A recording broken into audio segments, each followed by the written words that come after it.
to the podcast. But for more than 3 decades, I have also had the tremendous fortune to travel the world. And as part of that experience, to learn about the goodness and beauty of Islam. Who brings the thunder? We do. Who breaks the silence? We do. We own the town. The sky is ours. We own the dawn. Ignite the stars. From the first shot to the final roar. Every sunrise belongs to the ones who go to war. No retreat, no fall. We own the dawn. We take it all. When the world is dark and hope is gone, remember who marches in and owns the dawn. No, no, no, no, no, no. Spying is biblical. Rahab the prostitute hid the spies. Jesus himself in Luke chapter 20, verse 20, used counterintelligence. I want to congratulate our United States military, law enforcement, the administration, and especially our space forces, our United States Air Force. I want to congratulate the J.D. Vance, the administration, the United States Marine Corps, our U.S. Navy, and I want to congratulate our Central Intelligence Agency. When you think about OPEC, OPEC was formed with these countries: Iraq, Iran, Venezuela, Saudi Arabia, and Kuwait. So the Kuwait Investment Authority, the Saudis, who the British established, ancient Babylon, Iraq, Iran, the APOC, the Anglo-Persian Oil Company, DRC, Gertrude Bell, who was establishing these Arab states in the Middle East, the Balfour Declaration, the Hashemite dynasty, the Jordanians, Transjordan. We have been at this since the 1800s, late 1800s, as it relates to wars of attrition, wars dealing with, controlling the energy supply from the time of coal to the time of whale oil, to the Tiffany lamps that needed to be lit, to black crude oil, to the Palestine Exploration Fund, which was established a few months after the assassination of our 16th U.S. President, Abraham Lincoln. The Palestine Exploration Fund was a military intelligence and Royal Corps of Engineers operation to so-called modernize the Holy Land. The proclamation was read out by Archbishop Thompson in Westminster Abbey, where every English monarch was crowned, on June 22nd, 1865. And at the time that this proclamation was read out of the Palestine Exploration Fund, PEF, which is still in existence today, Archbishop Thompson said that the Bible would virtually become a new book. Well, folks, just because mankind wants to now try and change God's word, Bible, the Bible, basic instructions before leaving earth, no one can change the word of God. And finally, the administration and the United States and the Heritage Foundation and Turning Point and many conservatives and Republicans finally woke up to the fact that Pope Francis and the Jesuits were not our friends, but that have been working against us since the American Civil War and the formation of the Confederacy and Confederate States. Bill Clinton and Hillary placed the one blue star on their state flag to represent the Confederate States of America. This is why the Bush family had a falling in and falling out with Donald Trump during his first election. Through now retired Colonel Fred Mark Chesbrough, who was one of my recruiters to the King's College between 1982 and 1984. These were all Zapata boys. And the thing you have to understand about New York State is that the Zapata organization, Zapata Petroleum, is the same company that is right here in Rochester, New York, that folded a few years ago, called Harbinger Group. The Bush family lived in Rochester. They lived in New Jersey. They lived in Texas. They lived in Connecticut. They were all Pi Epsilon, which was established on Union College campus, Skull and Bones. And our House of Ronald Reagan at the King's College, where I was and won the election by the student body in 1985, our House of Ronald Reagan are all former military, former, deans of other colleges, present class presidents, former college presidents, and Dinesh D'Souza was our third president of our college who went to jail after writing and making films exposing former CIA employee, Business International employee, Barack Hussein Obama. But for more than 3 decades, I have also had the tremendous fortune to travel the world. And as part of that experience, to learn about the goodness and beauty of Islam. Like the president during his childhood years in Jakarta, I came to see Islam, not how it is often misrepresented, but for what it is, how it is practiced every day by well over 1 billion Muslims worldwide, a faith of peace and tolerance and great diversity. But finally, for the first time ever, former CIA Director John Brennan gave a kudos to this operation in Venezuela to finally go after and carry out the warrant and arrest of narco-terrorist Nicolas Maduro and his wife.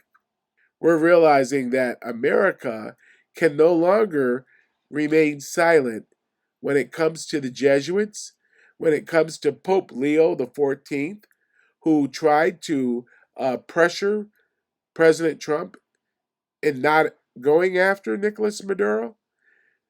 These South American puppet heads were protected by the Jesuits and their cartels for decades and decades and decades. And many, many people over during Operation Condor in the 70s and 1980s, close to 60,000 people were tortured, murdered, raped, sodomized, falsely imprisoned. Why are we surprised that these operations are taking place all around the world? I'm going to tip my hand and tell you that I helped a company in 2016 form under George E. Warren Corporation. George E. Warren Corporation is the broker for oil companies all around the world, such as Gazprom, Rosneft, Russian-owned oil company, Rosneft and Gazprom. Gerard Schroeder was chosen by the Rothschild to head up Rosneft. And our company, we started as a domestic limited liability company, and within 1 month we became a foreign business corporation registered in Miami, but with no U.S. jurisdiction. And the situation with Venezuela is that under George E. Warren Corporation and the Geneva International Group, also known as Geneva International Group Petroleum, they were supplying gasoline to Maduro and Venezuela while sanctions were in place. So there's been a lot of geopolitical shifts and violations and lawsuits against our company affiliates, ExxonMobil guys, Esso guys, John D. Rockefeller. These guys got into the crude oil, and petrochemical business in 1928, and they have many terminals, and you know them regionally as Global Partners. Global Partners operates all around the world.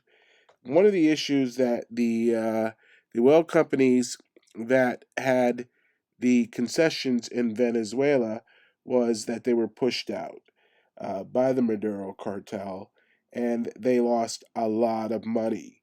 Now, when you think about the West Texas Intermediate, these Texas and Louisiana oil and liquefied natural gas companies that were given a contract. One is Cherie Energy was given an exclusive contract to ship, liquefied natural gas to Asia and to other parts of the world, to Europe, to the Middle East, by the Obama administration. And I don't know where they stand today, but I can tell you there was a lot of lawsuits. There was a lot of falling out with Rex Tillerson of ExxonMobil, with the Koch brothers, with all these guys that had a secret meeting in Texas to destabilize and undermine Donald Trump's reelection. So, politics and religion, politics and oil. I've written papers for years on the gas and pipeline wars. So I know this information like the back of my hand. It's going to be too much information to give you here in this podcast, but our company was also affiliated with Dick Cheney and his NG Energy company. In fact, our VP came out of Dick Cheney's company in New Jersey, who Dick Cheney, was affiliated with the pipeline building company Halliburton, which was used for all of our infrastructure, not only for oil, but during wars. So, but you have to go back and you have to look at really where, this Thule Society, THULE Society, was established in 1919 at the same time that the uh, American Catholic Historic Association was established in 1919, and the Edmund A. Walsh School of Foreign Service was established in 1919, which is now named after Prince Al-Walid, who financed the 9/11 terrorist that attacked America. Now, I have to tell you that the Aga Khan for Prince Kareem, who was born in Switzerland, grew up with Barack Hussein Obama's father in Kenya. Then they both went to Harvard together. They graduated, and Obama went back to Kenya, became the Minister of Oil and Transportation, and Prince Kareem was crowned in 1957 by Queen Elizabeth II, His Holiness and Light of God, Aga Khan IV, who claims to be the only Caucasian Muslim, Persian, he's actually Iranian, Persian Muslim in the world, a Shiite, who claims that he is the only one authorized by Allah to interpret the Quran for all Muslims worldwide. Now, do you see the connection to the craziness and to politics and religion? Iran, regime change. Will it be the Shah's son, or will it be the Aga Khan? 4. Crowned by Queen Elizabeth II in 1957. I would say that many other Sunni Muslims and Muslims around the world would cry out Monty Python's famous line, "Heresy! Heresy!" So this is the connection to the Obama administration because Prince Al-Walid paid for Barack Obama's Harvard education. Barack Obama worked for the dummy company of the Central Intelligence Agency, Business International, which was purchased by the Economist Intelligence Unit, which is made up of Rothschild, Cadbury, the chocolate, billionaire family uh, of Ireland, the Rothschilds of England, Ireland, America, Israel, made up of the Schroeder family, speaking of Gerard Schroeder of Rosneft Russian Company, made up of the Schroeder dynasty, and a little family that Donald Trump was having problems with in a place called Canada, the Leighton family of Canada. These these dynasties make up the Economist Intelligence Unit, along with the Rockefeller family, and of course the Agnelli family, the wannabe Medici family, bankers of Italy. So the Agnellis and the Rothschilds were the primary stakeholders in the Economist Intelligence Unit, which is not only a publication, but they also work with Chatham House, which is where the Bilderberg Group, the Round Table Group, these global decisions are being made. The rules of Chatham House are that no one can reveal who said what at these meetings. So this is where these global decisions are taking place. But it goes back to the occult German and British Thule Society of 1919 and the American Catholic Historic Association, 1919, and the Edmund A. Walsh School of Foreign Service, which was established at Georgetown University in 1919. And you have to think about this guy, Edmund A. Walsh, was traveling from all over to Mexico, to Russia, you name it. And it was the first school for international affairs. It trained people like King Abdullah II of Jordan, many of the Middle Eastern diplomats, as well as many dignitaries from around the world. The Clintons, Madeleine Albright, all these folks went to this Edmund A. Walsh School of Foreign Service and were indoctrinated with the Jesuits' teaching. And the Jesuits were kicked out of so many countries from around the world for wanting to take over and taking over the schools, the hospitals, the police stations, the government, the infrastructure, the colleges, the universities. They're known as the revisionists. They want to keep rewriting history to hide the truth from you. And I'm going to show you in this podcast how Jesuit revisionists have been our enemy from around the world. You're also going to hear from other people and their opinions about what's going on in the so called church. With a capital C, but Jesus Christ is the only head of his universal church, not a pope, not a bishop, not a cardinal, definitely not Mary. Mary is not the mother of the church, as the Catechism tells you. And this is the problem when there is no separation of church and state. So let's talk about this guy, William Knox D'Arcy. He was born in 1849. He died in 1917. He was a British and Australian businessman who was one of the principal founders of the oil and petrochemical industry. The D'Arcy concession was granted to William in 1901 by the British. It was the fundamental agreement that it was between the British and Iran.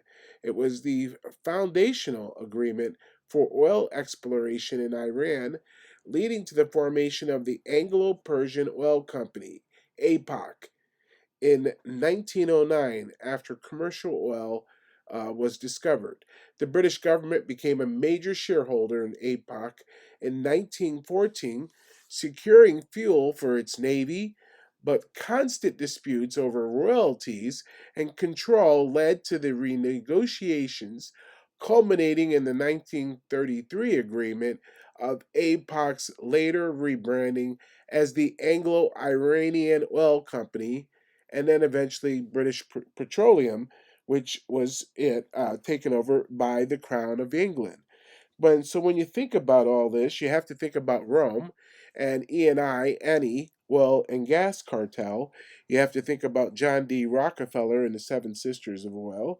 You have to think about that's where our company comes out of, the John D. Rockefellers of the world, our Esso company, established in 1928. And our company has many other names of oil, energy, wind, you name it, hydro companies that operate all around the world.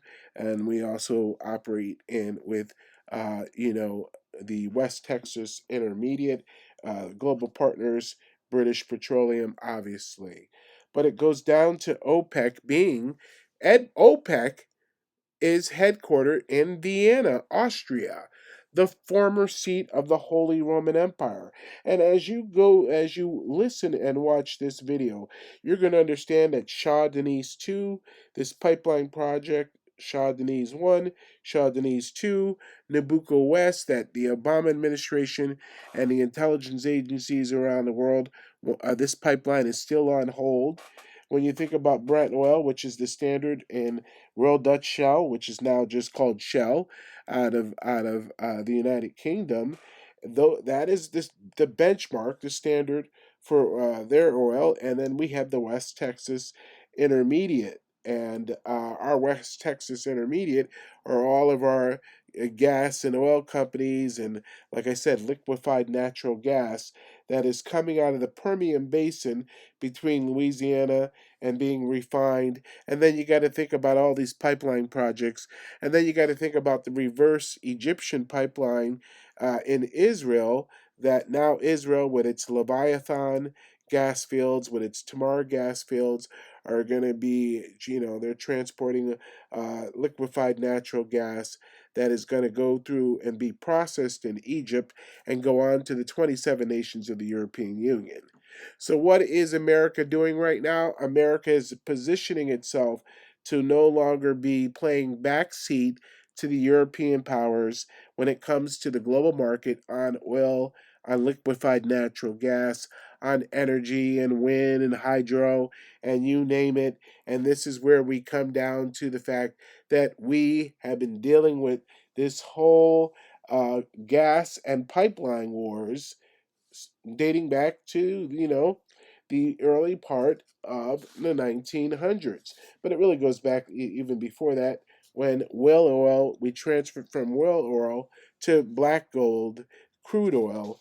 And then you got to think about Chaim Weizmann, the leader in the Zionist movement, was the one who developed the acetylene, butanol, and ethanol process, and created, this process for war munitions in World War I for Winston Churchill. Then you've got to think about the Yalta Conference, and the fact of how the Saudis came into play was that after World War II, on the way back from the Yalta Conference, which was between Joseph Stalin and Winston Churchill and FDR, FDR on the USS Quincy decides to stop in Egypt and has a secret meeting and hosts Ibn Saad and his whole harem and his family members on this U.S. Navy ship. And this is where the relationship between Great Britain, the United Kingdom, and the United States and the Saudis are formed, and Joseph Stalin is left out in the cold, leading to the Cold War. Now, do you understand it a little bit more? But all roads lead to Rome, and Rome likes to play a back seat. When you think about the Treaty of Brussels and these nations that formed that, in every major treaty that eventually became the European Union, you have to think about the Western European Union. the one small nation in the world that is always not mentioned is Rome. And right now they're telling you, they need regime change in Iran. RCIA Shah of Iran, uh, and the whole hostage situation and the hostages being held until Reagan was sworn in, which led to the defeat of President Jimmy Carter, and the Ayatollah Khomeini was in exile and then brought back to Iran. Obviously, the British had a hand to play in that. The French, the Anglo Catholics had a hand to play in that. The Knights Templar International Bankers, the Knights Hospitallers, the Teutonic Knights. This is politics and religion on steroids, and this has been happening since the 11th century. When you think about all the different crusades, they were also, every time they were conquered by the Islamic faith, they converted to Islam, and they were converting back and forth between Judaism, Catholicism, and Islam, depending on who was paying the tribute and who were the losers in each and every crusade. Well, this will just tell you that the crusades haven't ended, and money speaks louder than your religious affiliation when it comes to the global energy market.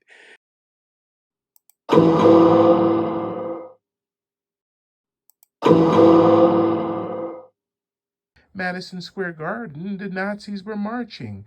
William Averell Harriman himself, who became governor eventually, was a banker to the Nazis, as well as Prescott Sheldon Bush, the father of CIA George H.W. Bush, and the grandfather of George W. Bush and Jeb Bush.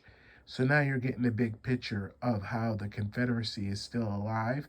In fact, all these outlaws hid gold, and they keep finding deposits of gold that were hidden by the Confederacy to stage another American Civil War.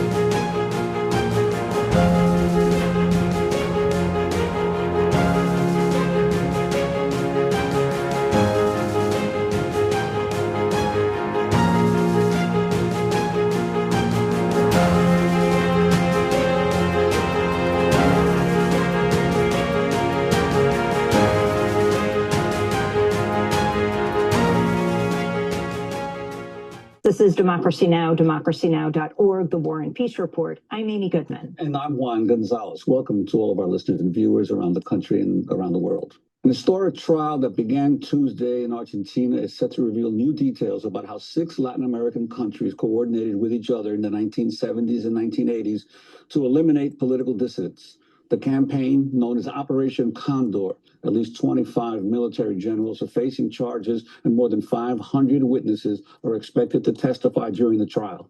Last August, an Argentine federal judge issued a formal request to the Obama administration's Justice Department to make Kissinger himself available for questioning. The Obama administration did not respond.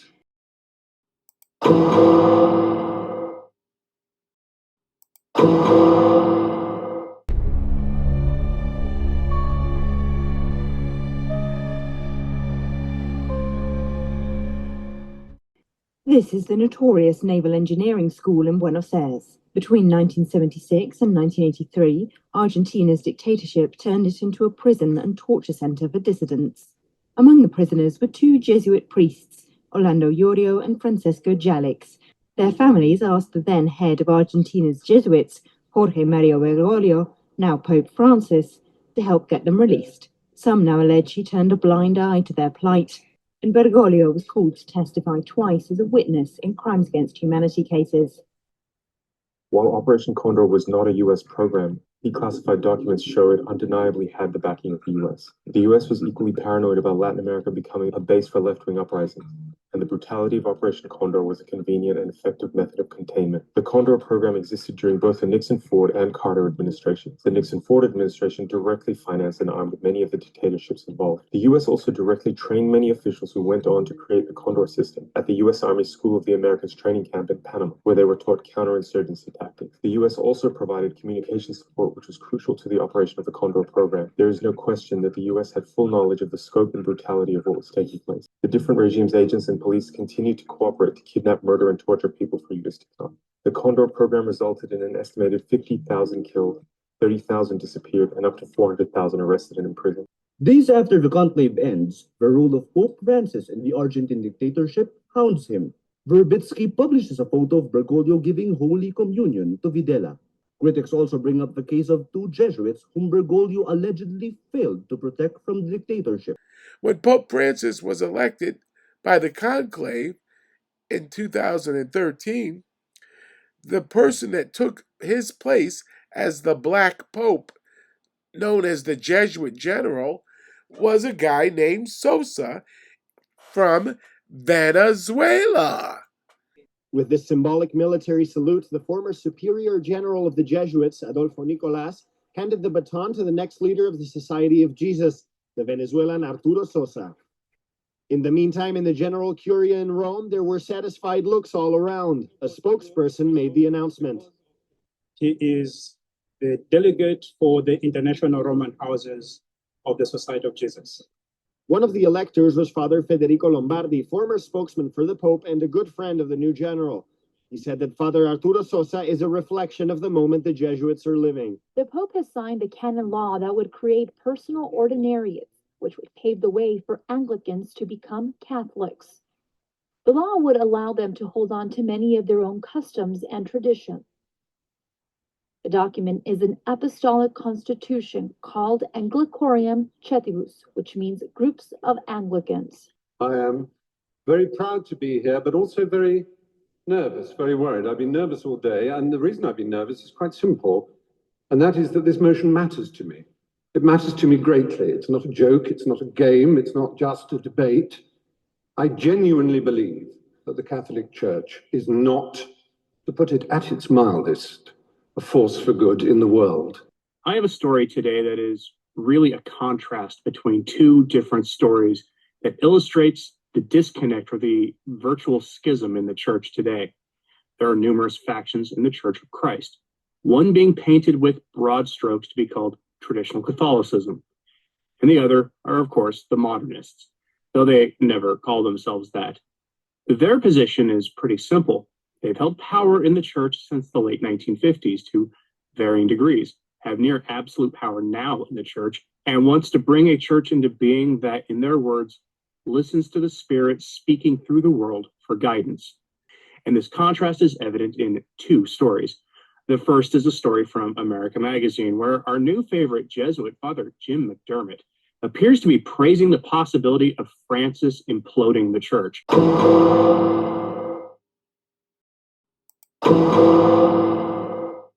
And in fact, the Jesuits' Georgetown University Edmund A. Walsh School of Foreign Service was established in 1990, 6 years before the United States actually had its own Foreign Service office.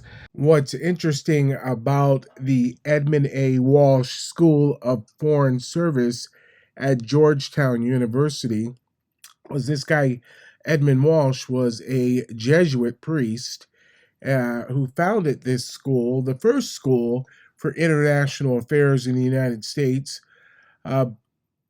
This guy, Edmund A. Walsh, he was running all around the world. He was going to Mexico, he was going to Russia, you name it. And he established this school in 1919 during the rise of fascism, Bolshevism, and Nazism to train America's, Great Britain's, and Germany's occult fool society diplomats, businessmen, bankers, merchants with an education focused on international relations through this Georgetown University Edmund A. Walsh School of Foreign Service. and the American Catholic Historical Association, which was also established in 1919. The British and German Occult Thule Society was also established in 1919, and they were the first ones to adulterate the solar cross, and it eventually became the swastika used for the Nazi Third Reich. But you have to understand that the royal family of England, many of their members were members of the Nazi Third Reich under Adolf Hitler and his mentor, Benito Mussolini of Italy, fascist dictator. Now, get this. This Edmund A. Walsh School of Foreign Service was renamed after the 9/11 terrorist attacks on America financier Saudi Prince Al-Walid.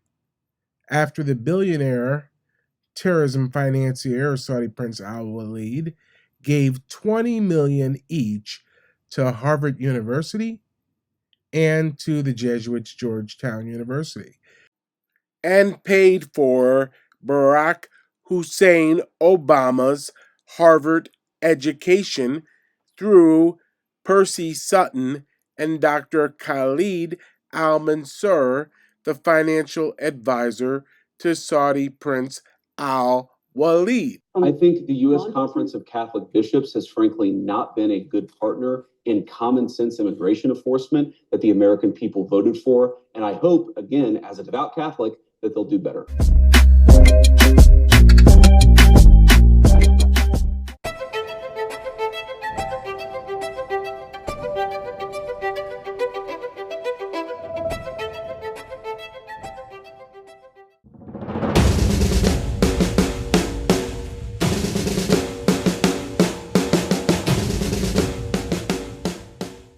The Vatican, the Jesuits, and their 6 plantations that were located between Maryland and Washington, D.C., present day.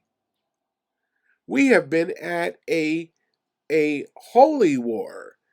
Holy war, and the Crusades have continued since the time that the Roman Catholic Church and the Islamic religion and their warriors were fighting since the 11th century. The only difference is that alliances have changed.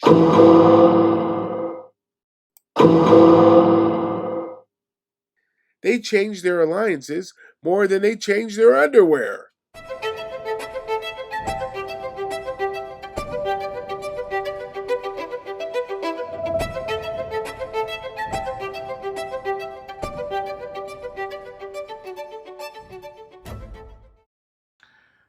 All right, I am a publisher, a writer, a playwright. Honest Abe's Assassination is a murder mystery dinner theater that I produced in South Jersey at Wedgwood Country Club. It's a dark comedy, and it's about the assassination of Abraham Lincoln, our 16th president. Introduce myself. My name is Robert E. Lee. That's right, Confederate General of the Armies of Northern Virginia. All I need one. General confusion is talking to us over here. That's Robert E. Lee, General of the Armies of Northern Virginia. For the last close to 30 years, I've been writing books. This is a recent one, The Secret Idaca Forum and Schenectady Cabal, Order of Sons of Italy and America. I ordered on September 4th, 2025, a Liverpool merchant house. It is about the Knights Hospitallers and international bankers that serve in the 4 inns of court called Lincoln's Inns in London, England. And these are the descendants, these international bankers, of the Roman Catholic Knights of Malta, Knights Hospitallers, and Knights Templars, Teutonic Knights, and of course the Jesuits. the Order of St. John.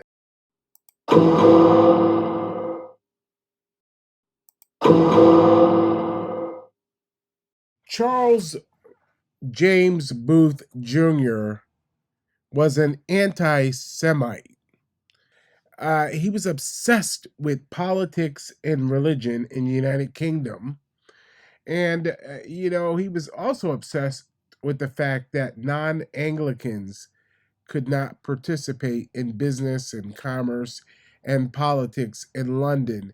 And this is one of the reasons why he came to America.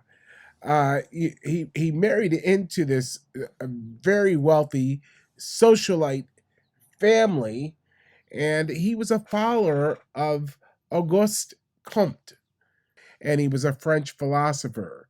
But he became a staunch defender of Catholics, not only in the UK, but also when he emigrated to the docks of New York City and ended up with these different shipping companies.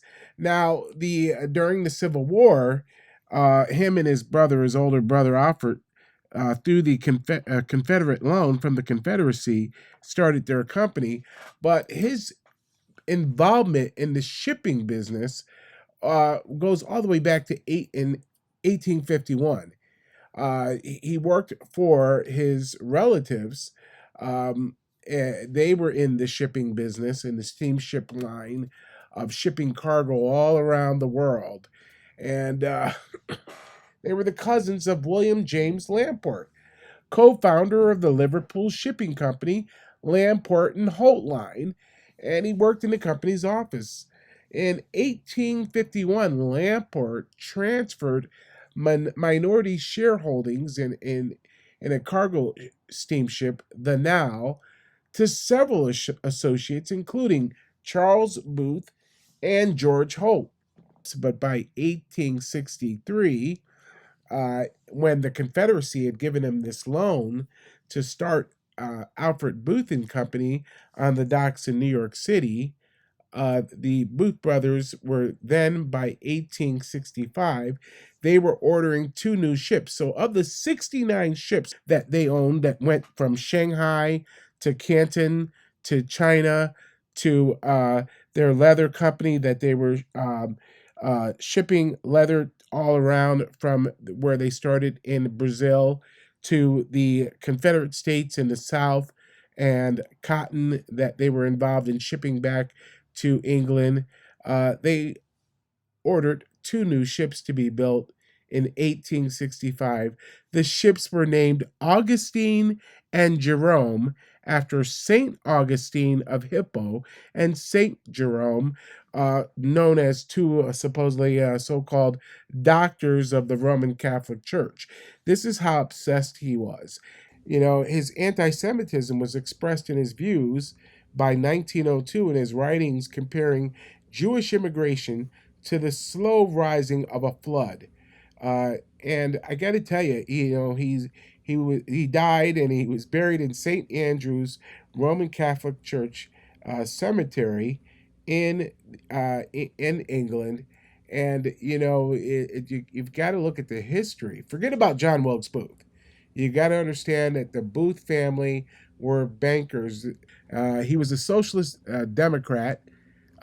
He spent the next 30 years of his life dominated by the leader of the Socialist Democrat Party, Henry Hyndman, starting when Hyndman published an article in this Gazette, and he was this so-called reformer of, fighting for the rights of Roman Catholics to be involved in politics and religion in the UK.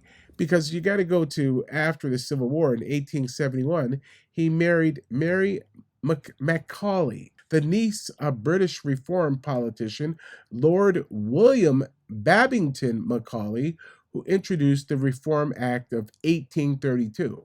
His sister Jean married Thomas Babington of Rothley Temple, a wealthy landowner, and Rothley Temple is the site of the English Roman Catholic Knights Templar, as well as the Temple Church in London, where the Liverpool Merchant House is located, as well as the Temple Bar of 8,000 barristers and international bankers.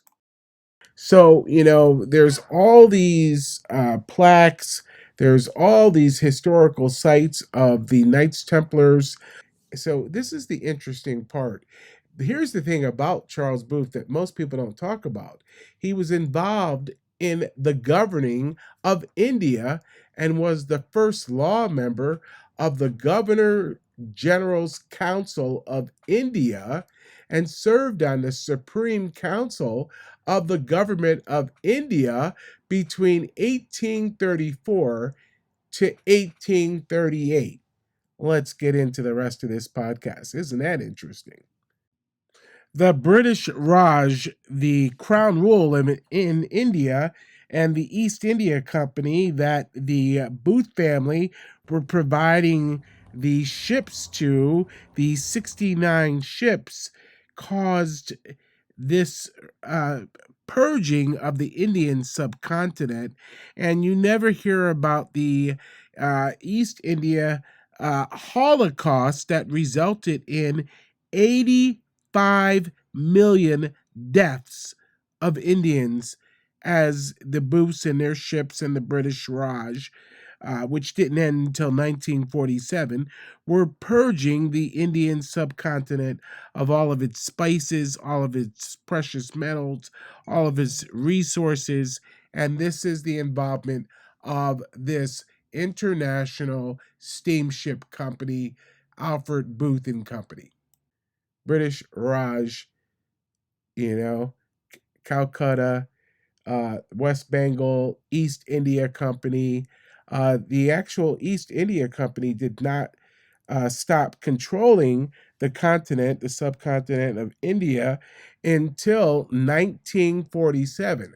But Charles Booth died in 1916, but him and his brother Alfred had, children who went on to work with the British government in controlling India, in controlling international trade and commerce, and they had 69 steamships that were serving the British government in all these different wars and all this colonialism, imperialism around the world. And this is the Booths.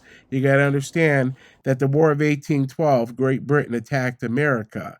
So what do you think this involvement with the Booths? I've told you in a few different videos that the United Kingdom has been our friend and our foe, and they attacked us in 1812.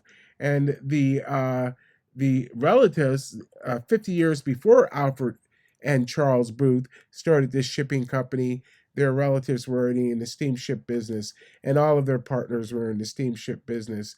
And again, you've got to look at the fact that what is going on with these Roman Catholic, far left socialist Democrats that were in the South of the United States, because most of the folks that were involved in the assassination of Abraham Lincoln were Roman Catholics and hierarchy of the Catholic Church and the Jesuits and the Cistercian priests. And then when you take in the whole fact that these guys are fighting for prominence to be able to be involved in politics and religion, and Charles Booth is spending the last 30 years of his life obsessed with winning rights for Irish and Catholics, not only in the United Kingdom, and having dominance in America and controlling the shipping business and the mercantile business through the Liverpool Merchant House all around the world. Now you can understand how the American Civil War was a global war. I had to call Amazon several times to have this book shipped. It sat in a holding house in Europe because they knew that if I got my hands on this book, that I would discover that Alfred Booth and Company, John Wilkes Booth relatives, that there were 69 ships that they owned that shipped goods all around the world. and that I would have the evidence in my hand with this first edition copy that was written in 1959 that has a lot of information that is written vaguely, and there's no record of the shipping manifest. Supposedly they were all destroyed in the war. Well, Alfred Booth and Company, these 69 ships were also used not only during the Civil War, but they were used during World War I. So now I had to demand that they ship me the book. They kept trying not to ship it, and it wasn't until I got a copy through the Schenectady County Public Library through the archives, which I had to wait to receive, that I discovered how many ships the Alfred Booth and Company that was based in South America, based in Liverpool, England, the London Merchant House, Liverpool Merchant House, as well as shipping to British Calcutta, India. I now have the record and a first edition copy written by evidently a revisionist, because his excuse in one paragraph is that the shipping manifest records were lost during the war. How convenient. Look at how many ships they had. Okay, all of these ships were Alfred Booth and Company, operating in London, operating in the docks in New York City, operating in China, operating in British Raj, India, and all these 69 ships are named after historic Roman Catholic figures, popes, and canonized Roman Catholic saints.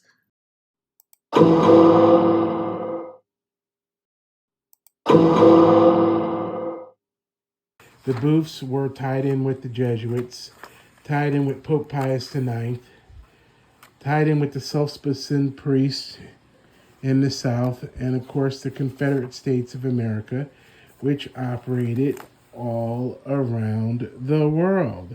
This American Civil War was a global war, folks.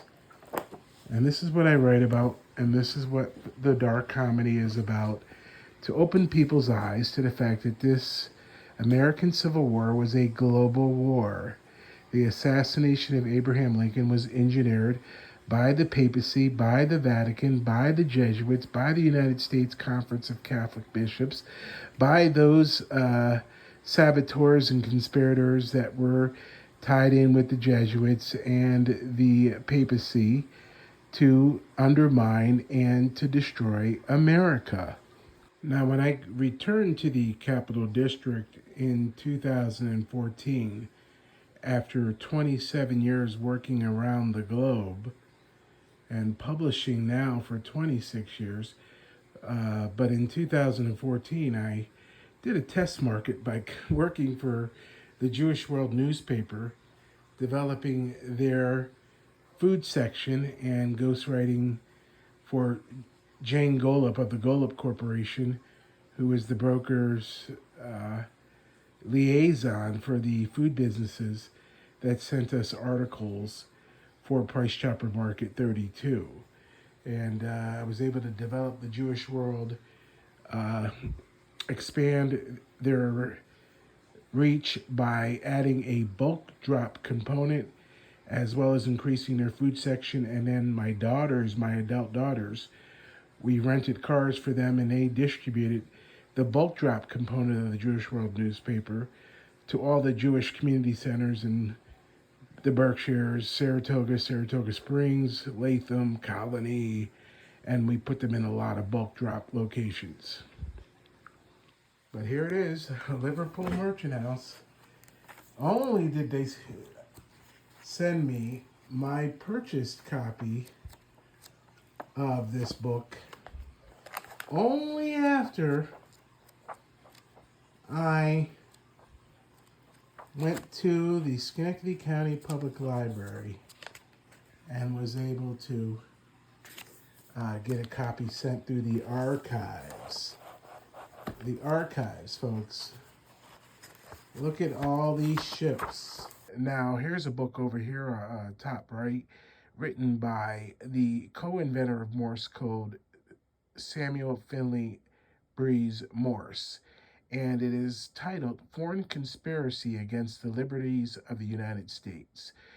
Samuel Morse wrote under a pen name as Brutus.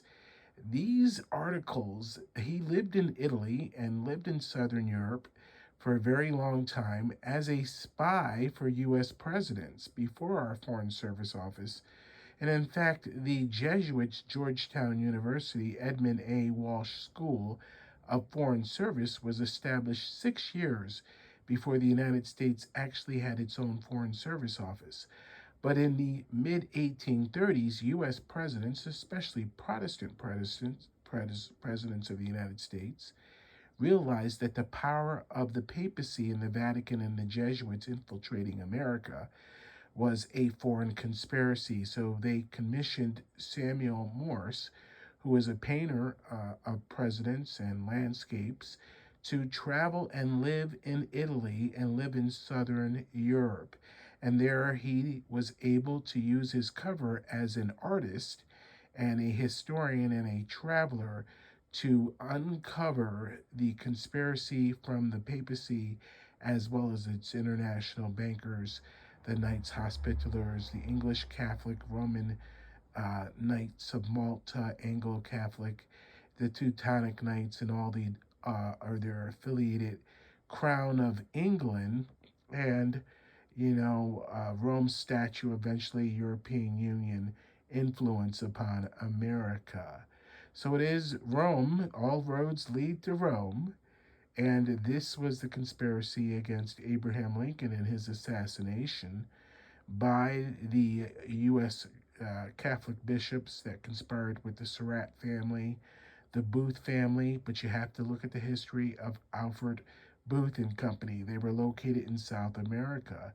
They were located on the docks in New York City. They controlled the docks in the merchant house of Liverpool. Now, I want to explain to you how Alfred Booth and Company, the older brother Alfred to Charles Booth Jr., how they were connected to not only the American Civil War, but to international trade and the Confederacy. Between 1857 and 1865, and I'm going to read because what I noticed with this book, A Liverpool Merchant House, being the history of Alfred Booth and Company, 1863 to 1958, is that this book was published in 1959, and it has a lot of coded writing, what we would call Dixie Code of the South. And what I mean by that is it uses a lot of words that simplify what was really going on with the Booth and Company and their partners. So I'm going to read from page 24. This is chapter 2, Years of War, Years of Experience, 1857 to 1865. Here we go. In 1857, Alfred Booth, then 23 years of age, completed his apprenticeship with Lamport and Holt, and to gain further experience, sailed almost immediately to take up a temporary post in the New York office of Rathbone and Company, one of the greatest of Liverpool merchant houses, with interest in Shanghai, Canton, and London. Let's stop right there. Canton refers to a historic district in the province of China, and it was known by Western traders under the restrictive Canton system, which controlled foreign trade through this single port from 1757 to 1842. Think about that. The term Canton also describes the region's unique culture, language, Cantonese, and of course the famous cuisine, as well as the biannual China Import and Export Fair, Canton Fair, held there. So this is where, Alfred Booth, he's the older brother of Charles Booth, the so-called Right Honorable Charles Booth, the Liverpool Merchant House. These guys are international. They're working with international bankers. Now, I want to go down and show you that on page 28 of how they were connected to being financed by the Confederacy. So now here you go down and look down the page at page 26 of this book, A Liverpool Merchant House, and you read the last paragraph. When the Confederate loan was issued in 1863, Alfred wrote that it had been taken up in Paris, Amsterdam, the Netherlands, Frankfurt, Germany, London, England, and Liverpool, England, so that the British government of England will not have to bear the whole odium of it. And added, with approval, a comment by William Rathbone of Rathbone and Company. So the loan is issued in 1863 from the Confederacy to their companies. Now, the initial problems of this loan was their partner in this firm was this guy Walden. Walden and Booth were based in New York City. So Walden developed signs of insanity and was by January 1863, what's happening in January 1863? President Abraham Lincoln has issued the Emancipation Proclamation. So, Walden developed signs of so-called insanity and was by January 1863 permanently confined to a mental home. The immediate responsibility for dealing with this crisis of this loan fell to the youthful Charles Booth, who had gone to America in the early stages of Walden's illness. His elder brother, who was, of course, Alfred, being in Liverpool, England, for the purpose of dealing with the matters arising from the deaths of their father and brother Thomas, and to open a Liverpool office at 5 India Buildings early in 1863. Early in 1863, therefore, the partnership with Walden was formally dissolved, and the firms of Alfred Booth and Company, Liverpool, and Booth and Company, New York City, came into being with the brothers as partners. There it is. Right there in the Civil War, right after the Emancipation Proclamation is issued. Then you got to realize that Archbishop Hughes, John Hughes, who was born in Ireland, who laid the cornerstone for St. Patrick's Cathedral, by July is writing in his Catholic newspaper, the Metropolitan Record, that the Irish in the Union Army should no longer support the abolitionists in the North. So it leads to desertion. It leads to the 1863 bloody draft riots that summer in New York City, where the Booths are now in business, bankrolled by the Confederacy. There's lynching, kidnapping of minorities, tarring and feathering, murder, rape, sodomy. And then by December 3rd, 1863, Pope Pius IX is sending a letter to the first and last president of the Confederacy, Jefferson Davis, calling him Honorable Jefferson Davis and wishing that they will have a deeper personal friendship with the Vatican. Now, isn't that all interesting? The timeline.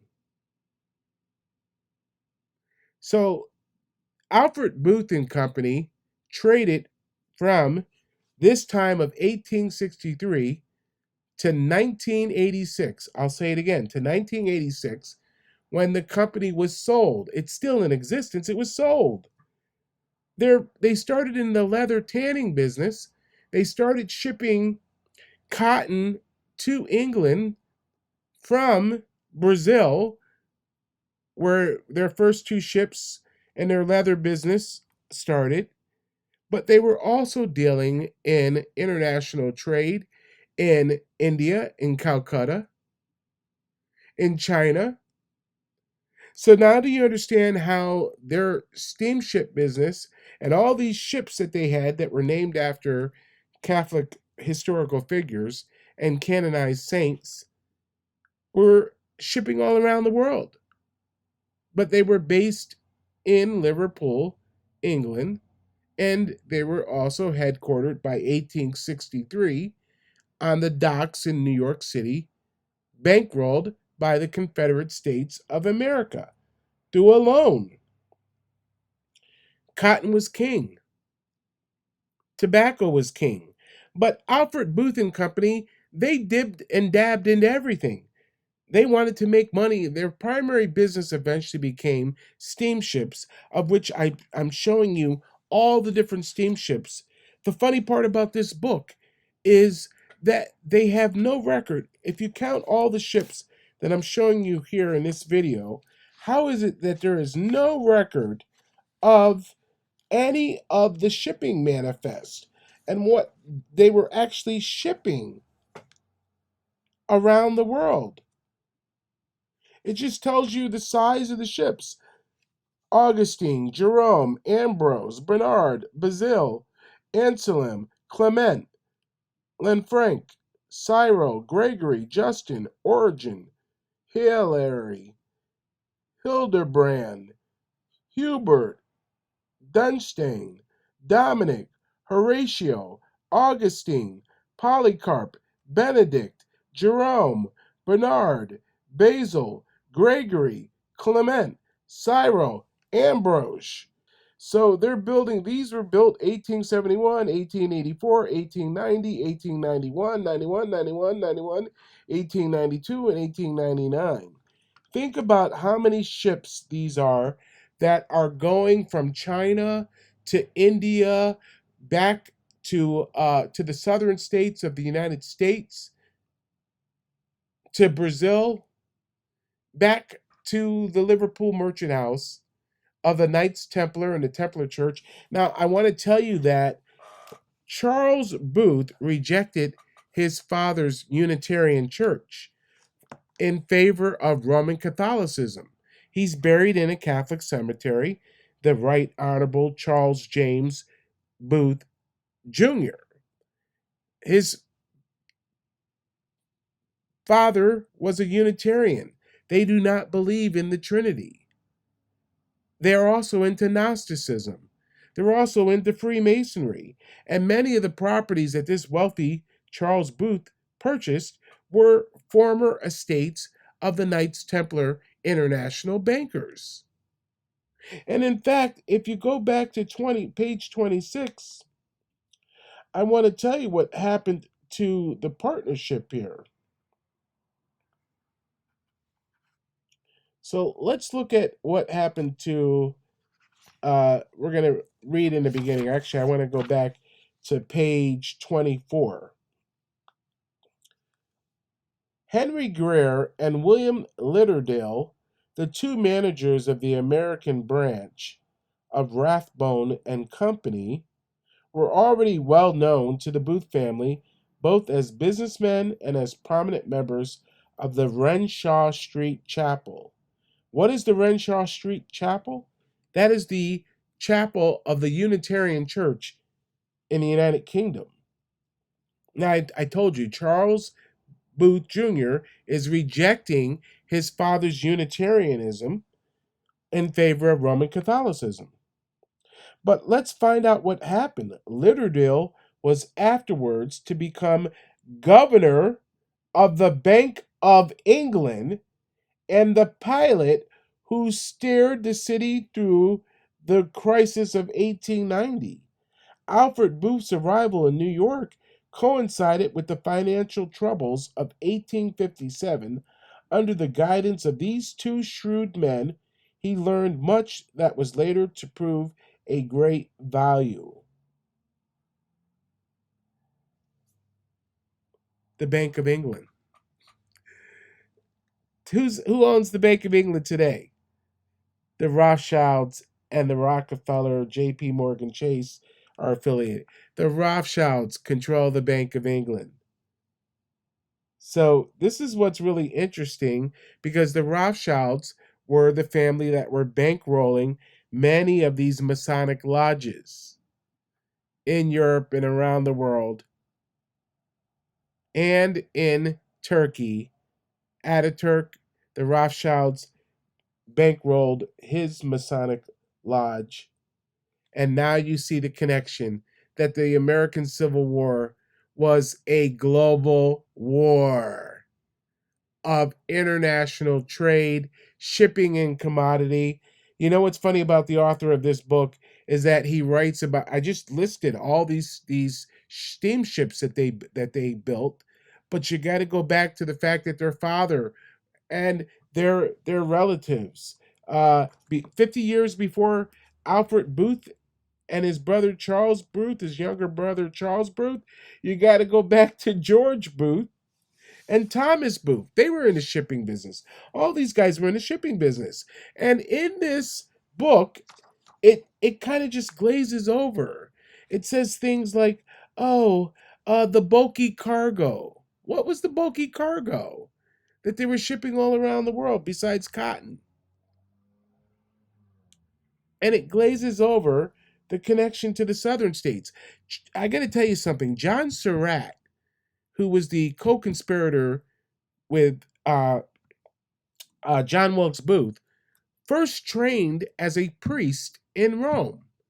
Both John Wilkes Booth and John Surratt went to this Catholic seminary in what we know today, the area of Maryland and Washington, D.C., Surrattsville. So they were trained from young men by the Suspend priests, by the Jesuits. And this is the interesting part to the connection to the Roman Catholic Church, the Knights Templar, the Knights Hospitallers, the Teutonic Knights, the Temple Bar, and the Temple Church, the Knights Templar Church in London, England. And this is the international trade that was going on with the Liverpool Merchant House, international bankers connected to the Bank of England and getting a loan from the Confederacy that they wanted to not have the United Kingdom of Great Britain and Northern Ireland take all the onus, the odium of it. I don't want to beat a dead horse, but there's the smoking gun between pages 26 and I've got to do some more research because the book is written so vague. And I'm a guy who's dealt with, looking at and being able to be an analyst and look at the historical record, the empirical evidence compared to what some writer or somewhat Jesuit revisionist writes. And then you got to connect the dots to history and do a flow chart and profile it. And this is my experience of over 40 years, being able to skip trace people and being able to skip trace the history and connect the secular history to the sacred history of the Bible, the redemptive history of the Bible, and the restorative history of the Bible, because what God said is more important than what any man writes in a man-made book, because it doesn't support the empirical evidence of history. And there's a connection to the Knights Templar, to the Temple Church in London, to the Temple Bar and the Crown of England, and of course all roads lead to Rome, the Vatican. The Vatican, as Father Guido Sarducci would say on Saturday Night Live. It's all hearsay, as Mighty Python would say. You know, they got in even to the sewing machine business. They were into the foodstuff business. What do you think they were shipping from China? Opium, the beginning of the drug trade. Opium wars, China. Spices, the spice trade. You got to go and you got to look at the West India Company, the British East India Company. They're all connected. And of course, what they're connected to is the Bank of England.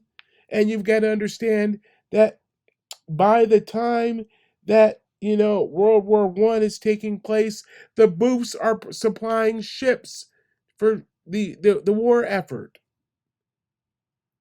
Not a small thing to think about.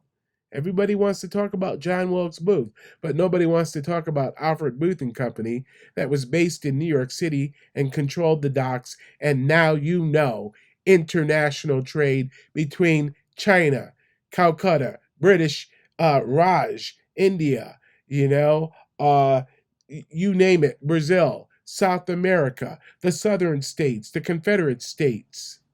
Even all the way up to Gloversville, New York, because they were in the leather business in Brazil, and the skins, the pelts, the furs that they were using were sent up to Gloversville, New York, in our area for the making of gloves and pocketbooks and boots.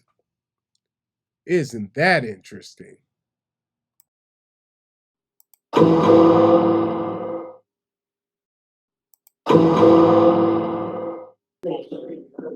Don't take it so far. Who brings the thunder? We do. Who breaks the silence? We do. We own the town. The sky is ours. We own the dawn. Ignite the stars. From the first shot to the final roar. Every sunrise belongs to the ones who go to war.